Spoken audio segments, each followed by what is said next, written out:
Bismillahirrahmanirrahim. Assalamualaikum warahmatullahi wabarakatuh.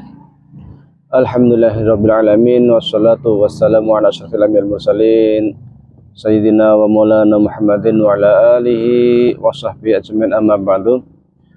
Jamaah sekalian yang kami hormati, sebelumnya pernah kami sampaikan terkait dengan kitab kuning atau turas Islam, dan bahwa yang disebut dengan kitab kuning merupakan turas atau peninggalan intelektual yang ditulis oleh para ulama kita terdahulu setelah masa 100 tahun ke belakang. Jadi karya-karya Ibnu Taimiyah, Imam Tabari, Imam Syafi'i, Imam Hanafi, Abu Yusuf, Imam Qushairi, Imam Ghazali, dan lain sebagainya, semua buku-buku itu disebut dengan kitab kuning atau turas Islam. Jadi memang kitab kuning, istilah ini umum digunakan di kalangan para santri. Biasanya orang yang tak pernah mondok biasanya agak kaget atau heran dengan istilah kitab kuning, sehingga sering mencemooh, merendahkan dan menghina istilah kitab kuning. Padahal di dalamnya terkandung berbagai macam mutiara pemikiran Islam yang tak ternilai harganya. Bahkan yang namanya kitab-kitab hadis seperti Bukhari, Muslim, Nasai, Tirmidzi, Hakim, Daruqutni, Fathul Bari, dan lain sebagainya, itu juga bagian dari turas Islam, bagian dari kitab kuning. Kalau kita buka Himpunan Putusan Tarjih Muhammadiyah, baik yang jilid 1 atau jilid 3, atau buku seperti Tanya Jawab Agama, atau buku-buku fatwa atau produk-produk tarjih lainnya, dan kita cari di rujukan yang digunakan, selalu merujuk kepada kitab kuning. Jadi ketika dia itu merujuk ke kitab hadis, katakanlah karya Imam Muslim, Sahih Muslim itu kitab kuning. Imam Nasai itu kitab kuning. Imam Hakim itu kitab kuning.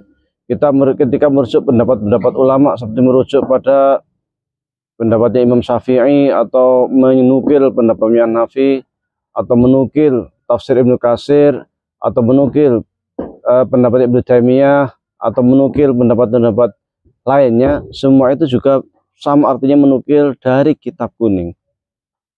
Jadi memang kita di dalam kajian keislaman itu tak akan bisa lepas dari yang namanya kitab kuning, karena itu menjadi pijakan kita di dalam berpikir. Maka HPT pun, fatwa tarjih pun, produk-produk tarjih pun selalu merujuk kepada kitab kuning. Hanya mereka yang nggak paham apa itu kitab kuning, tak pernah mondok, tak pernah ngaji, sehingga mereka itu hanya dengan mendengar istilah kitab kuning sudah alergi, sudah merendahkan, sudah mencaci dan lain sebagainya. Padahal itu sekadar istilah yang umum digunakan oleh para santri, oleh para ulama, karena memang buku-buku tersebut umumnya zaman dulu ditulis dengan tinta ataupun ditulis dengan kertas yang berwarna kuning. Meskipun saat ini sudah ditulis dengan buku yang kertasnya putih, namun istilah kitab kuning ini sudah melekat. Dan sesungguhnya istilah ini juga punya implikasi ekonomi. Apa itu?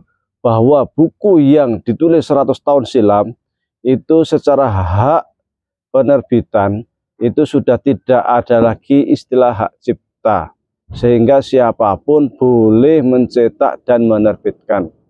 Hak ciptanya sudah hilang, sudah gugur, karena sudah berumur 100 tahun lebih. Memang familiarnya itu adalah kitab kuning atau kitab turas, itu sama, dua-duanya sama. Tetapi pemikiran Islam merujuk ke sana, itu iya. Bahwasanya produk tarjih merujuk ke sana, itu iya, dan itu tidak dapat dipungkiri. Bagi mereka yang masih merendahkan, masih menghina, mencaci kitab kuning, silahkan Anda ke pondok dulu, ngaji dulu, maka Anda akan paham apa itu kitab kuning dan bagaimana isinya. Kalau Anda sudah mengkaji, sudah belajar, Anda baru akan terbengong-bengong betapa ulama kita itu sangat luar biasa, dengan karya yang luar biasa, mahakarya yang luar biasa. Tanpa mereka kita tidak ada apa-apanya. Tanpa produk-produk ulama kita terdahulu, umat Islam sekarang ini nggak mungkin bisa mempunyai pijakan keislaman yang baik. Nggak mungkin, mustahil. Karena mau nggak mau kita akan merujuk kepada hadis-hadis Nabi. Hadis-hadis Nabi ya ada di kitab kuning. Kita akan merujuk ke tafsir. Tafsir ya ada di kitab kuning.